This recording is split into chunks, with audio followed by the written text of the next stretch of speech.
What's up, everybody? We are back from the winter break, finally. I know, as y'all can see, we are a man short today. We ain't gonna get into all that, man. Imagine that, didn't show up. It ain't nothing new at this point. Oh, me, bro. We back from the break. You know, I had to cut the hair off. I know y'all probably gonna be wondering, like, who is this dude over here with no hair? Yeah, that's me. I'm JP. I got Tuck over here on my right. We had 22 events over winter break. 22 events. That's a lot of sporting events. That's a lot of sports. That's a lot of Wayland, man. Yeah, so we gonna try to like quickly, somewhat wrap these events up as best we can. But I'm letting y'all know now, it's gonna be a long one.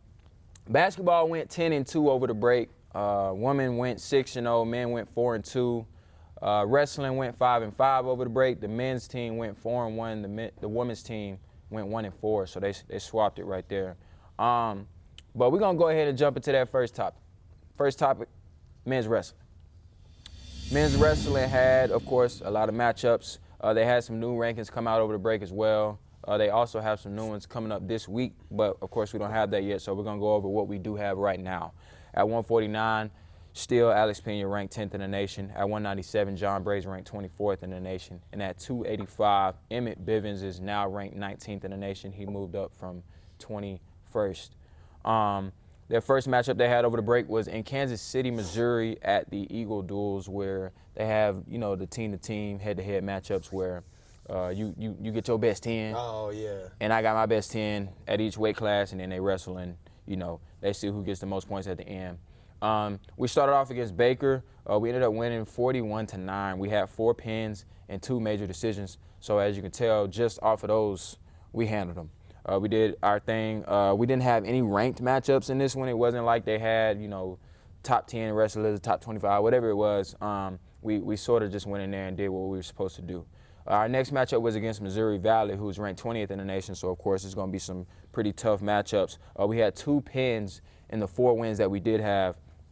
But we ended up not getting enough to take the cake. We ended up losing 27-18, but we did have some really tough matchups. At 197, John Bray, ranked 23rd in the nation at the time, was facing off against his second-ranked wrestler in his weight class, and he lost by tech fall, so that was a tough one.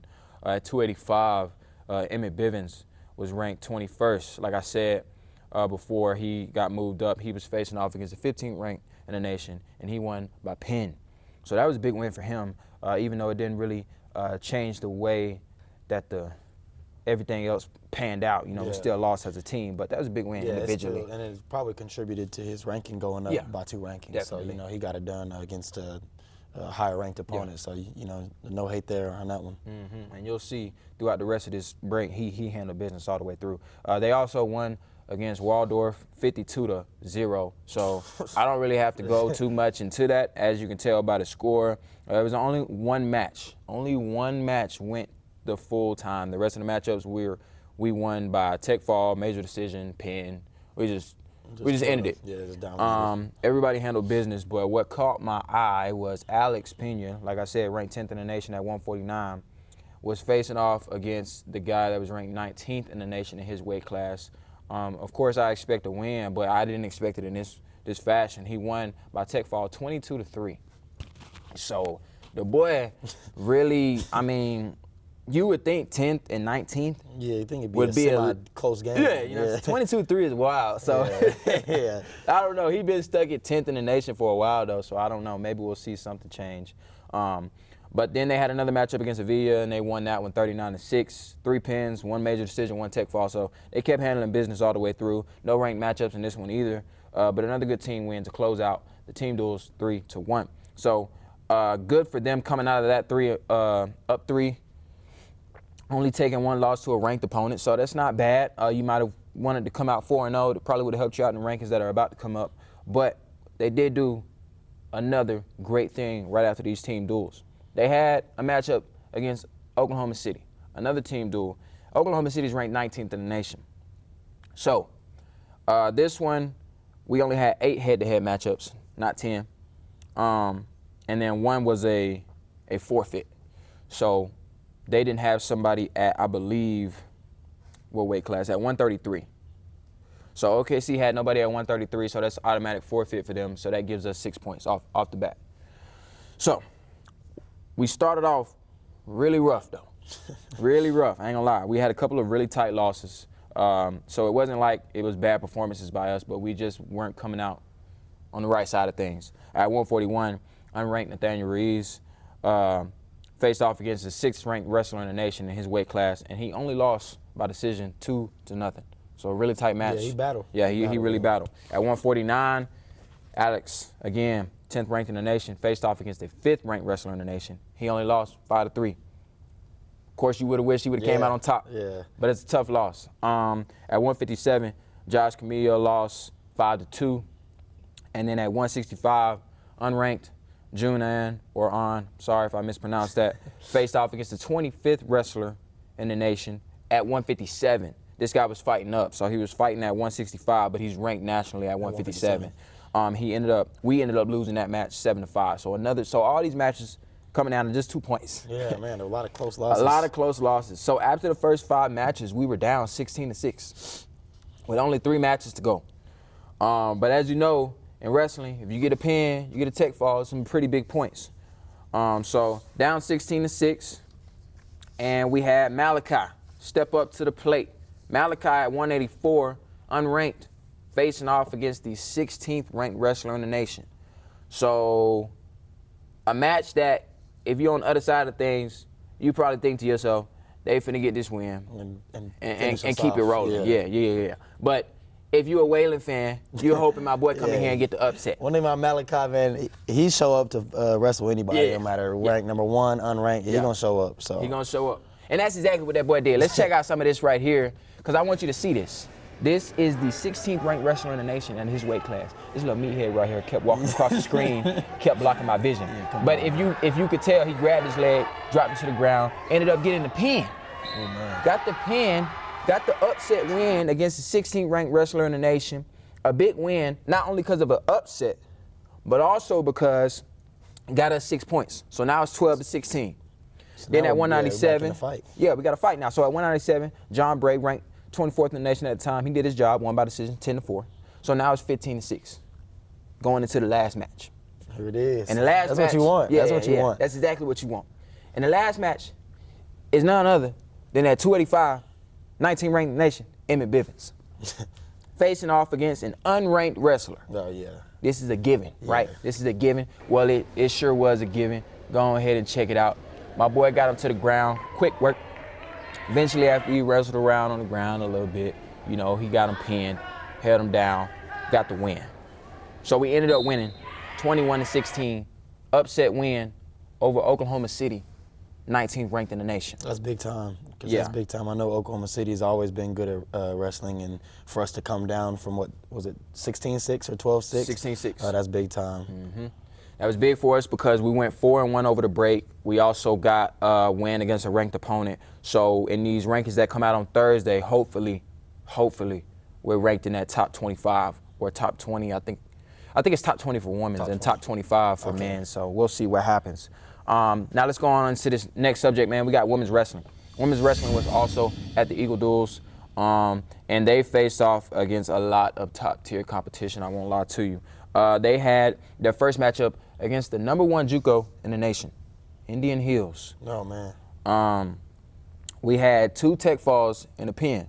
So those are pretty big wins, pretty decent wins. And we also split individual matchups 5-5. So if you're looking at this, you might think we came out on top. But all the wins that Indian Hills got, they came by pin or tech fall.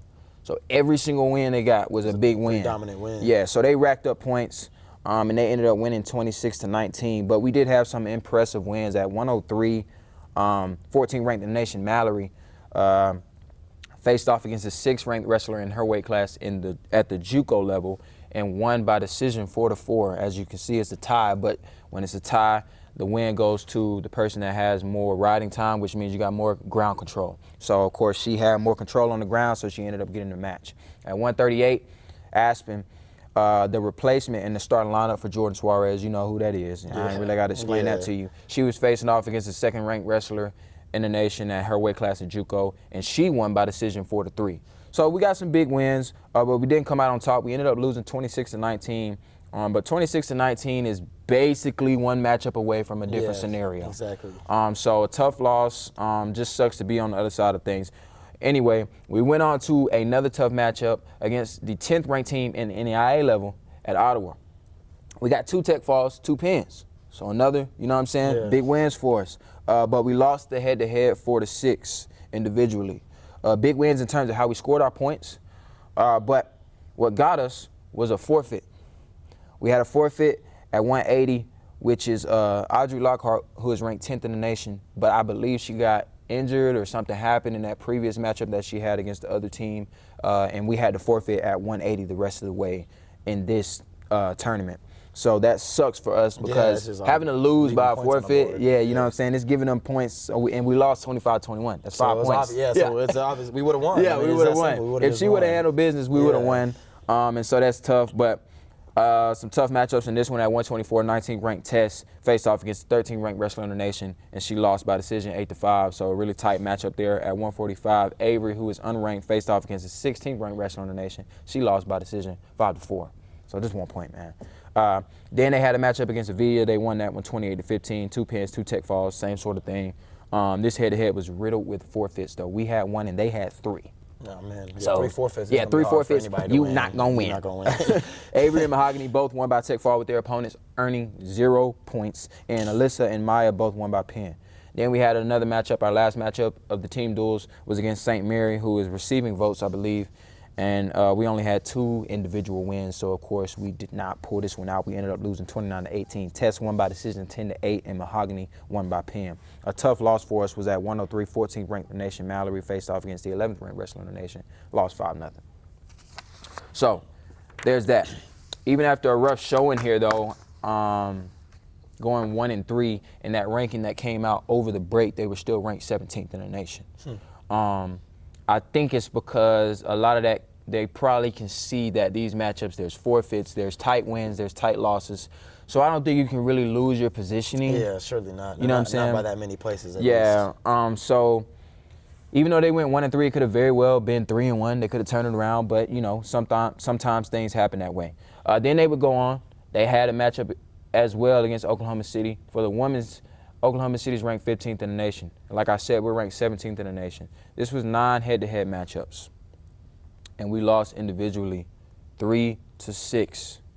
Outside of that, we had a win due to a forfeit. OKC was stacked at 103. I'm not going to lie, because they had a girl at 103 who's ranked 15th in the nation, but they moved her up to compete at 110. Wow. And had another girl compete at 103. Man. And both of those girls got the win against us. Yeah, they're pretty loaded. So they're loaded at that weight, right there, because at 103, you know, our girls ranked nationally. Yeah. She ended up taking a loss, and then the girl, like I said, that moved up to 110, she also won her match. So dang, that was tough. You know what I'm saying? You got a girl that, I mean, she's probably been competing, but she probably hasn't been taking all the top matches. Yeah. But she still came in and did her job for OKC. At 160, Mahogany Castle faced off against the 11th ranked wrestler in the nation. She won by decision, 5-1. So she got it done. Got the upset. She's been getting it done all break, if you've noticed. Yeah. Our other 2 wins came from Mia and Tess, who both won by pin.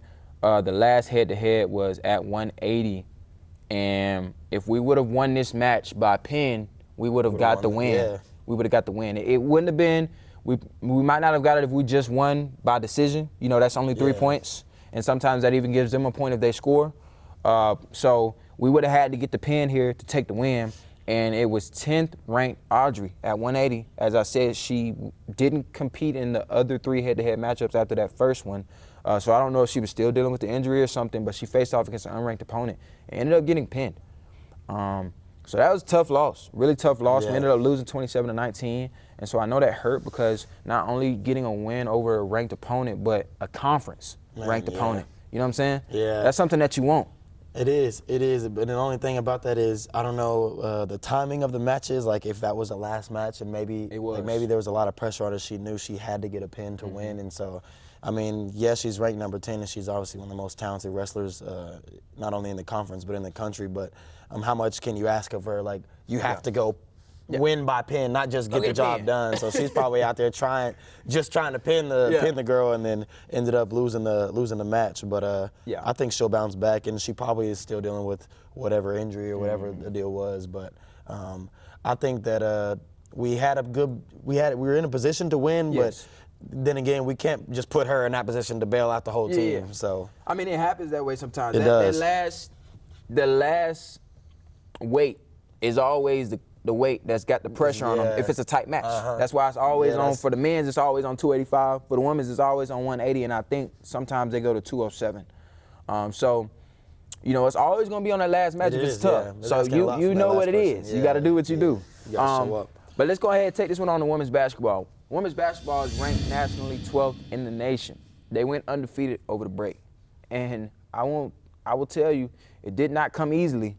Over the entire break. No, it did not come easily. They had some good games. Yeah, they had some really good games. The first matchup they had over the break was against Texas Wesleyan. What I will say is they had a really tight first half, and a slow third quarter, only scoring 8. 8 points in the third quarter for the Flying Queens. Yeah, that's pretty uncharacteristic. Very uncharacteristic. That one kept this one competitive, but an 8-2 run at the end of the fourth quarter got us the win 63-52. What helped us is Texas Wesleyan turned the ball over just as much as we did, with 20 turnovers. Man, 20. You know the struggles. Yeah. You know the struggles. We're working on that. What hurt us is a weak defensive performance in the first half. We sort of let them get off a lot of good looks, a lot of open shots, a lot of shots down low as well. Yeah. And our shot selection killed our offensive production at times. You know, sometimes we just throw up a shot and it's just like, you ain't need to take that. Yeah, it's like, we could have got a better look. We could have got a better I look. give credit to Wesleyan's girls. Usually, we're more athletic than pretty much every team that we play, the girls. And it seemed like Wesleyan they matched our athleticism. So I think that's why it was a close game until the end. I think we were obviously more skilled and I'd say more well coached. But when you got a team full of athletes, at first they were kind of trying to battle with Megan, and they could match our intensity because they were all tall and long. So it wasn't an easy win by any means, and Wesleyan's a good team. So they are. Speaking of Megan, she was the player of the game. She had 23 points, 16 rebounds. That's a given. Got it done. Yeah, she got it done. Next matchup they had was against USAO. They won that one, 71-60. Peyton scored our first 10 points. First 10 points on the board was from Peyton North. That girl do be hooping. Hey, I'll tell y'all something.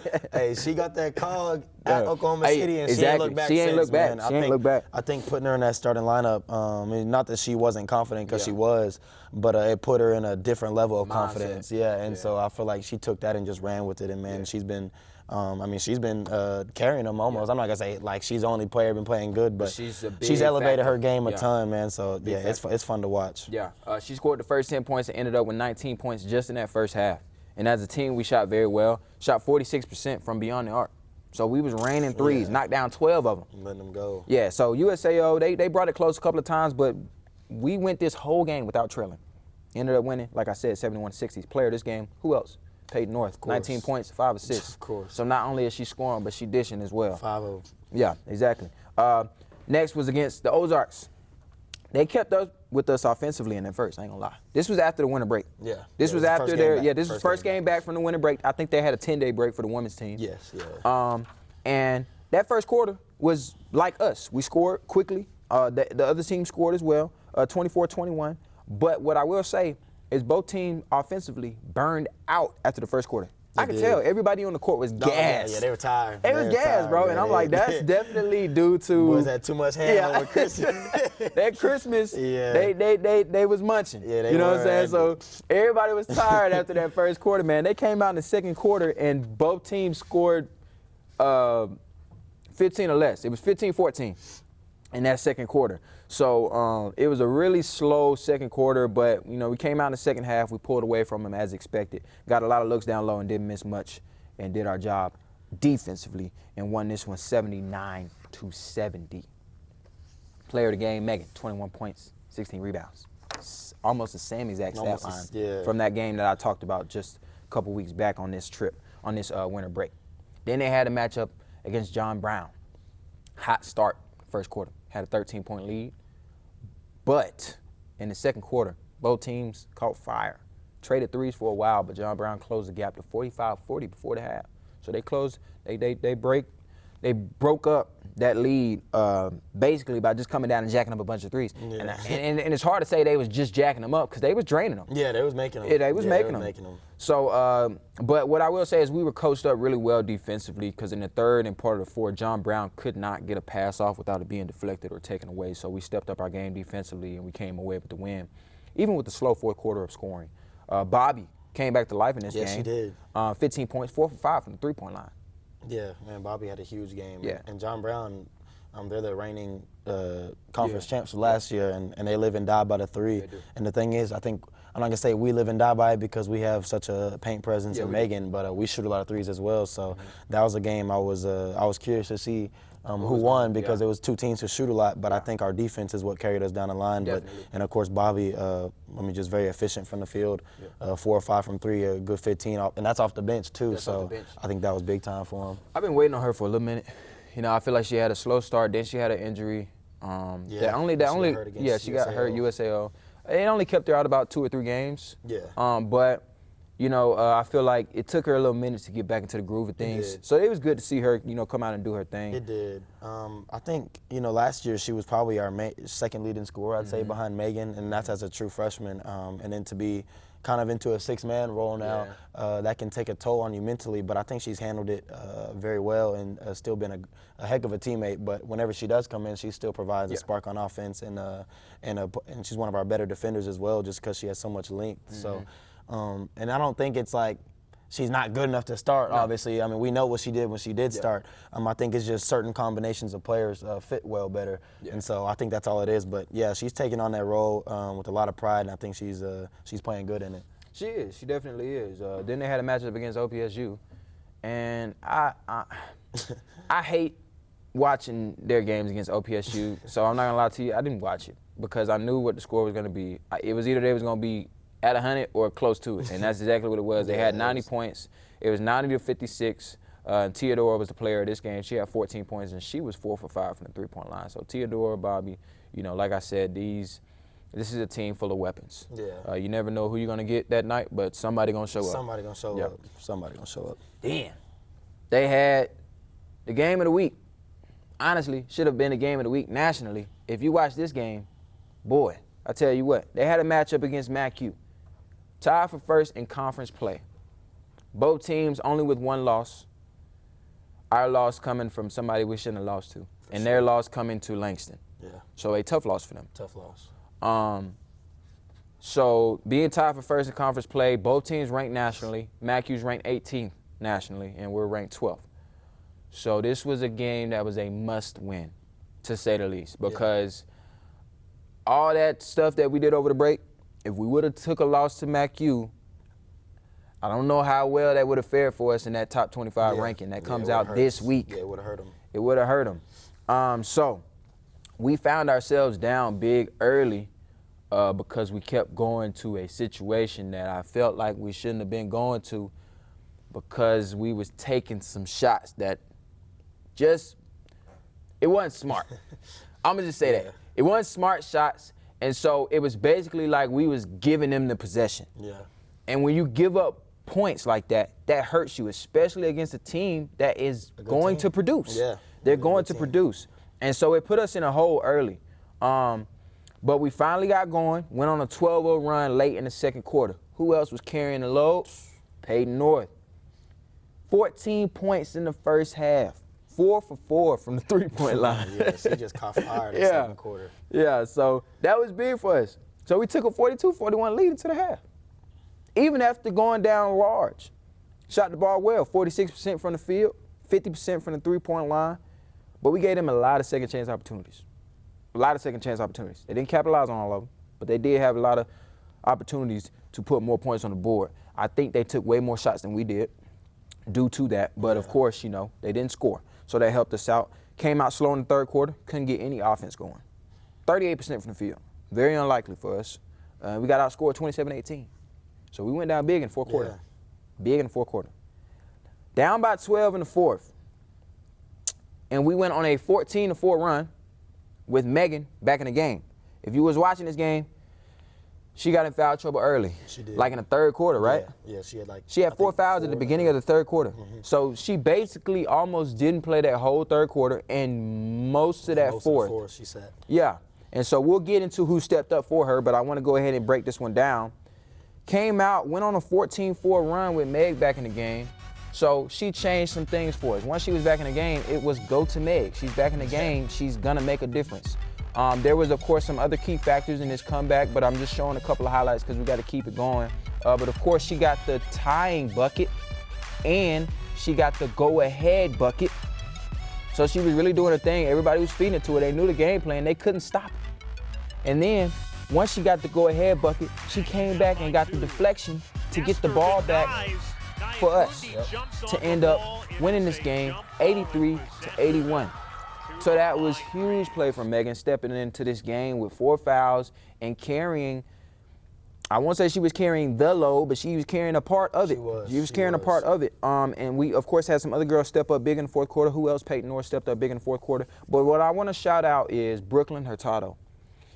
As you know, with Megan in foul trouble, we had to go to our secondary big, which is Brooklyn.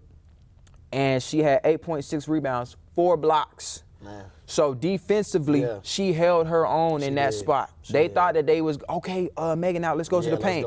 Let's go to the paint. No. It didn't work that way. Brooklyn shut that down quick. She shut that down quick. And Peyton North, player of this game, 22 points, 7 assists. Megan, 16 points, 15 rebounds. So broke that tie for first in conference and took it. But, of course, we're still tied technically with Langston.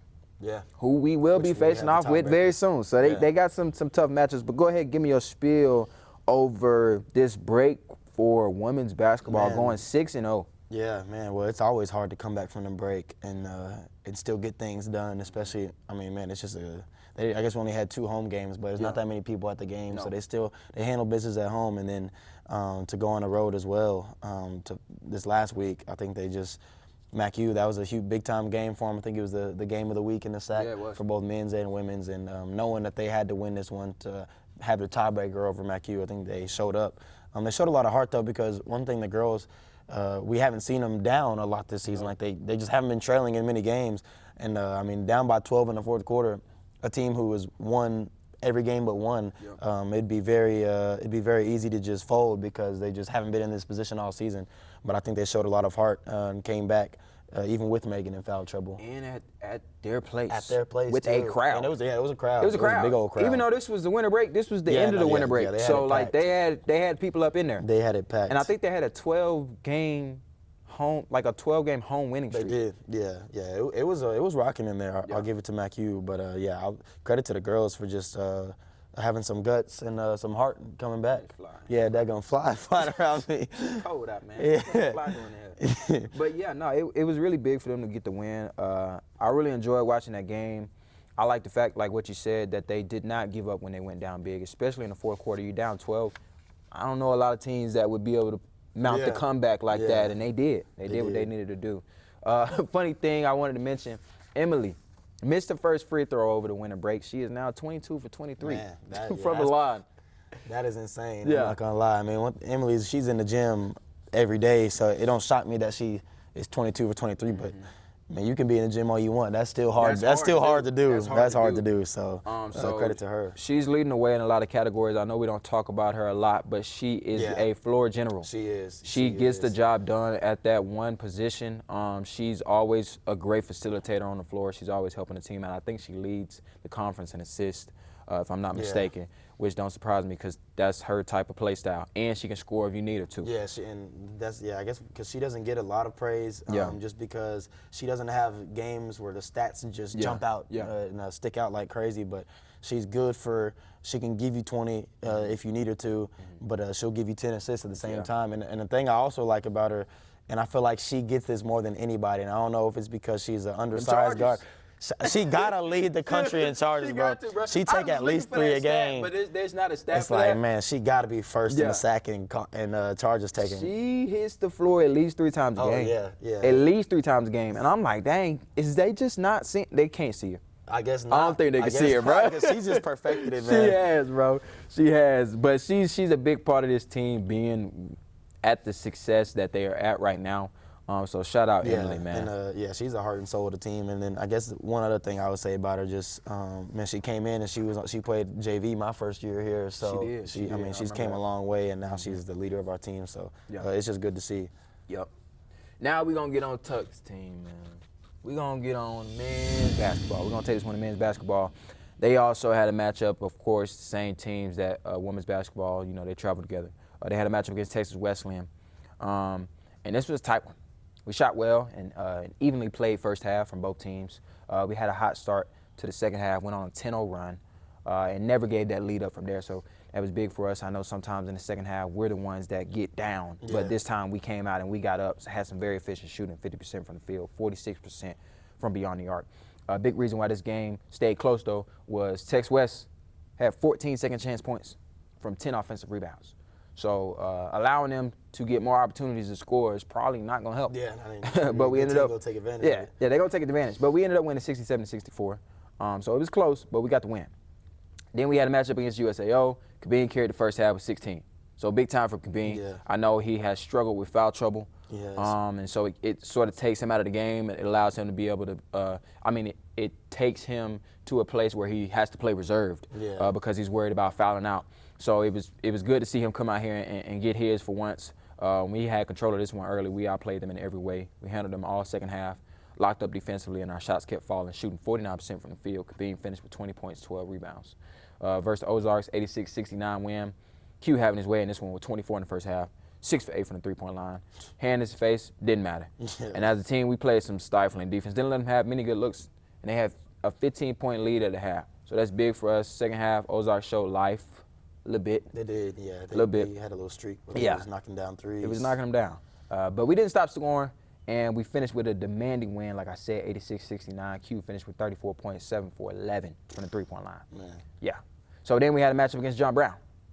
Both teams came out raining threes, but eventually everybody cooled off. We went into the half with a decent lead, 39-31, capitalizing off steals. Q had a hot hand.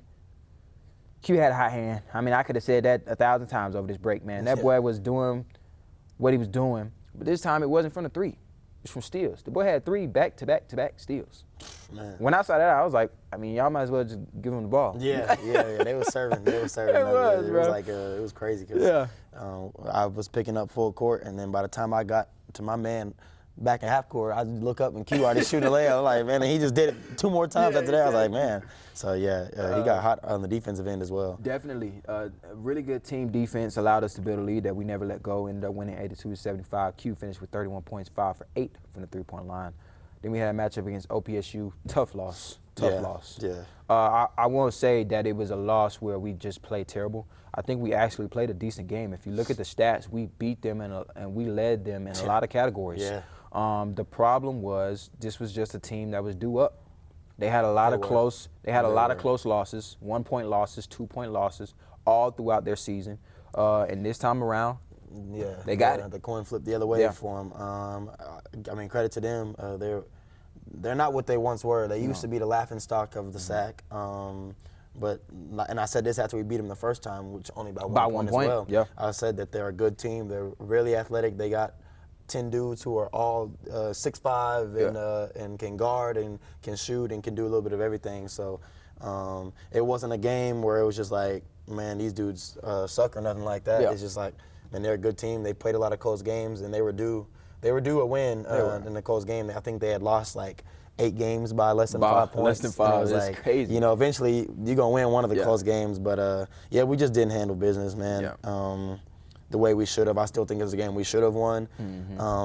But it's any loss is embarrassing. Yeah. Don't get me wrong. It is. But this isn't one of those losses like where it's like, man, how'd y'all lose to them? It's like they're a real team now. It's not like they're just sorry like they used to be. If you don't come to play, you're very susceptible to taking a loss. Exactly, and that's to anybody. That's whoever steps on the floor. But yeah, credit to them. And I also think, that was my first time losing to them since I've been here, and this is my 3rd year. So 5-0 against them, and we're ranked number 1. At the time, we were ranked number 1 in the conference. It's like every time you play it, and they were at the bottom of the conference. You got a target on your back, and you're gonna get their best game, and it's gonna be their Super Bowl, and that's exactly what it was. But man, credit to them, they just outplayed us. That's that simple. It did.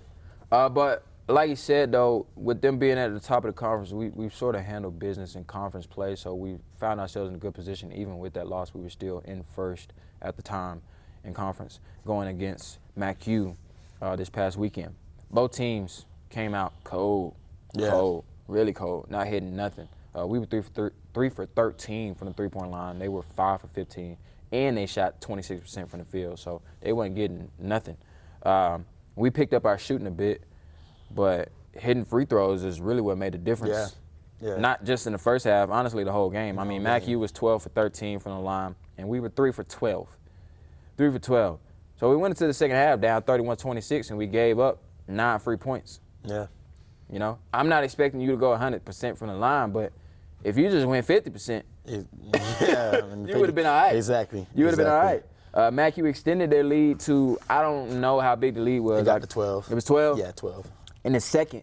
But we made this one a game again after going on an 8-0 run, so it was a tight little match there. But then MacU's lead would hold up through the end, and we ended up losing 71-67. So to sum it up, it wasn't our best performance. We still could have won this game, but shooting 54% from the line ain't gonna help. It's not gonna cut it. 54% from a college team in a tight-knit game in a conference where everybody can play, everybody close. That's just not gonna get it done, especially on the road. And I think they shot. I want to say they shot 36 free throws. Of course, we fouled at the end, so really a true 30 free throws.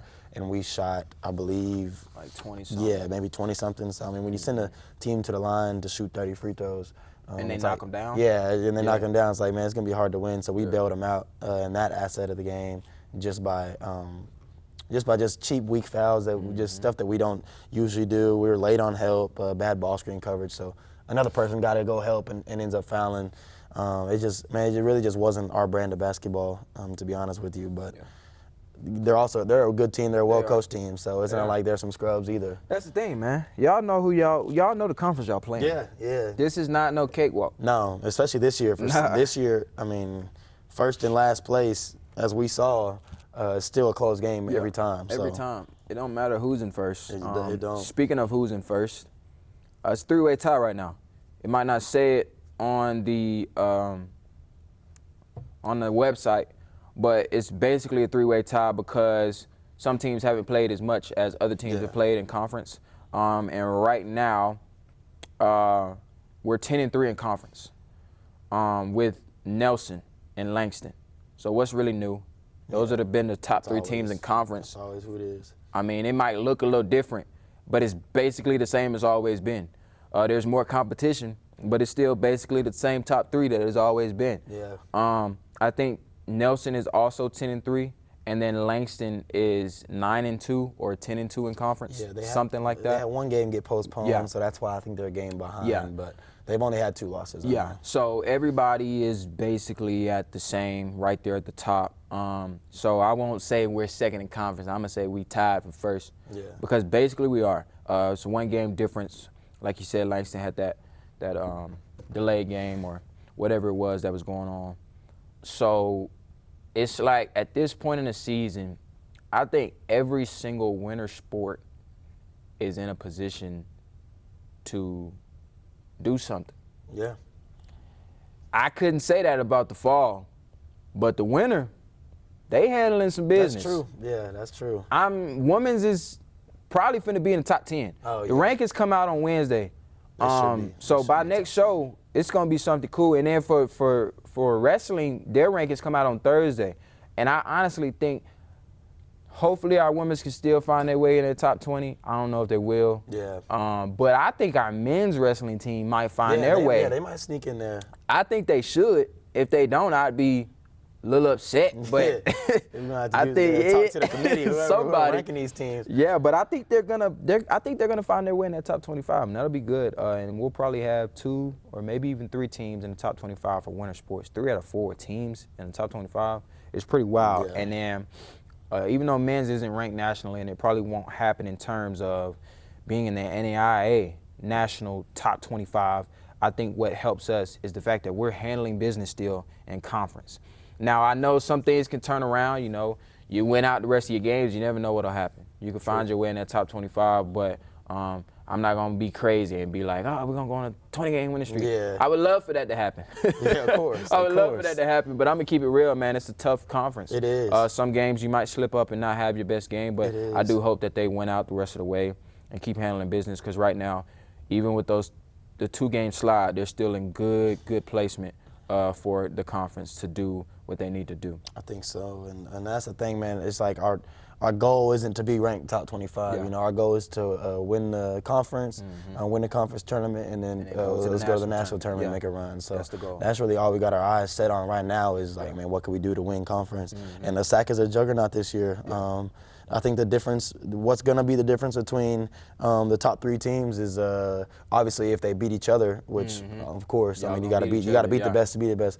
That being said, though, it's like, can you handle business against teams that can sneak up on you, like Wesley and UNT Dallas, Central. I mean, yeah. So, man, we got to take every single game. These games are starting to matter. They are, and we only got about a month and a week left of the regular season. So, we got to start playing with a chip on our shoulder, and I think that's what we're going to do. So, Speaking of upcoming games, basketball Thursday, away game versus Langston. Both teams tied for first. Women's tied for first with Langston. Men's tied for first, like I said, with that record only being a 1-game difference with Langston. So it's gonna be it's gonna be a show. It's gonna be a show. If I had the time, I would drive up there. I ain't gonna lie to you. Men's is ranked nationally 8th, top 8 in the nation. I think they're ranked 8th.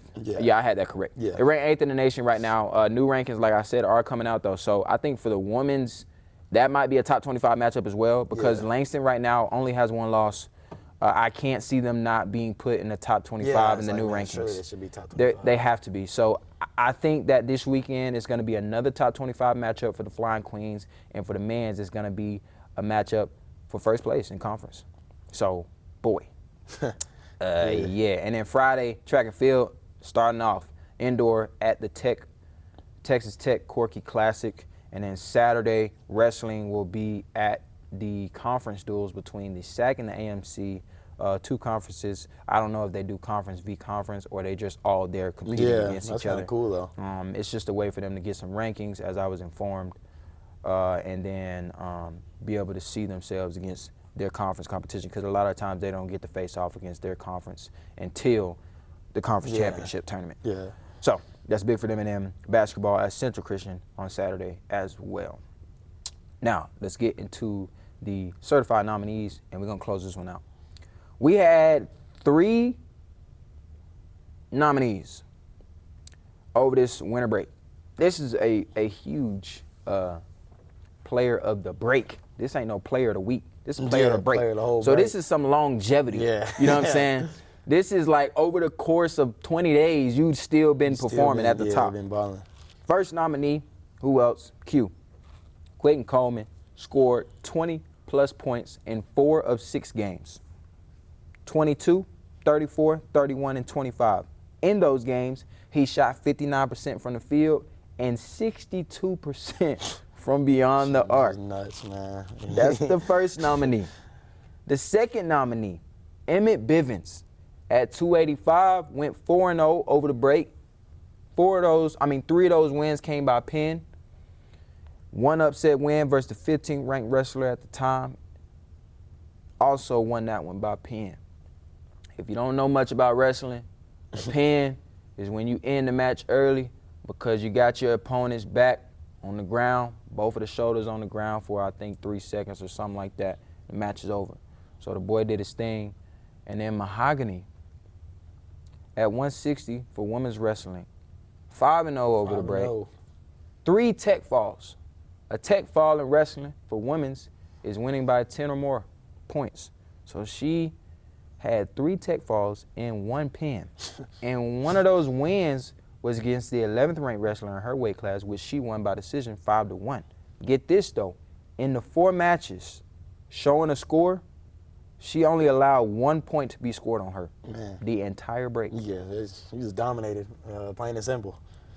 Those are our 3 nominees. Yeah, that's a tough one. And you got 30 seconds to tell me who you think it should be. I mean, I'm gonna go Q. I might be biased because obviously he's my teammate, but the reason I'm gonna go Q is because he got a Conference Player of the Week, but he also got National NAI and National Player of the Week. So in my opinion, if you do National Player of the Week in anything, you're certified for that time period. So that's gonna be my case for Q. But Emin and Mahogany, they both got a good case for it as well. I think I'm gonna go Mahogany. Based off of, she got the upset, but she also dominated in a way that nobody scored on her. Yeah, that's pretty insane. I ain't gonna lie. We might split it. We might do a man and a woman. Be close. But that's all we got for y'all today. That's all we got for y'all this week. I hope that y'all enjoy the quick wrap up. It wasn't a recap quick enough, but we got it done. We'll see y'all same time next week.